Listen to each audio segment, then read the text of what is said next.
In today's video, I'm going to show you exactly how to import Trello cards from a CSV file step by step. If you have a spreadsheet full of tasks, lesson plans, project data, or client information, and you want to quickly turn that into organized Trello cards without copying and pasting each row manually, this tutorial is for you. By the end of this video, you'll know how to enable the right power-up, connect it properly, and import your spreadsheet directly into a Trello list in just a few clicks. And if this video helps you out, make sure to hit that like button and subscribe to the channel for more simple and practical software tutorials. Let's get started. First, open Trello and go to the board where you want to import your CSV data.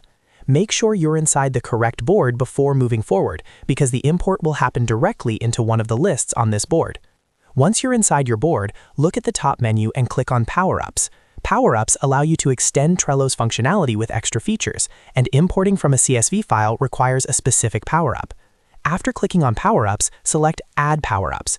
This will open the Power-Up directory where you can search for additional tools to install on your board. In the search bar, type Import to Trello or CSV Importer.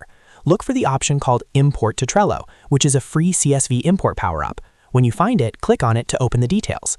Next, click the Add button. Trello will ask you to confirm that you want to enable this power-up for your board. Click Add again to confirm. After adding it, you'll be prompted to authorize the power-up with Trello. Click on Authorize with Trello. A new window will open asking you to grant permissions. Review the permissions, then allow access so the power-up can create cards on your behalf. This step is necessary for the import to work properly. Once authorization is complete, you can close the power-up panel and return to your board. Now, decide which list you want to import your CSV data into.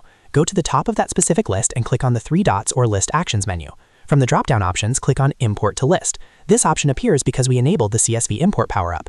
At this point, go to your spreadsheet application, such as Excel or Google Sheets. Open the file that contains the data you want to import. Make sure your columns are clearly organized, with headers if possible, because each row will become a Trello card. Select the table or the rows you want to import and copy them. Then go back to Trello. In the Import to List window, paste the copy table directly into the provided field. You should see the data appear in a structured format. Carefully review the preview to make sure everything looks correct. Each row will be converted into a separate Trello card in the selected list. When you're ready, click on Import and wait a few seconds while Trello processes the information. Depending on how much data you're importing, this may take a moment. Once it's finished, close the Import panel. You'll now see your newly created cards inside the selected list, each one generated from your spreadsheet rows. From here, you can open individual cards to add due dates, labels, members, checklists, attachments, or any additional details you need. And that's how you import Trello cards from a CSV file quickly and efficiently. This method saves a huge amount of time, especially if you're setting up a new project, migrating from another tool, or organizing large datasets into actionable tasks. If you found this tutorial helpful, make sure to like this video and subscribe to the channel for more Trello tips and productivity guides. Thanks for watching, and I'll see you in the next video.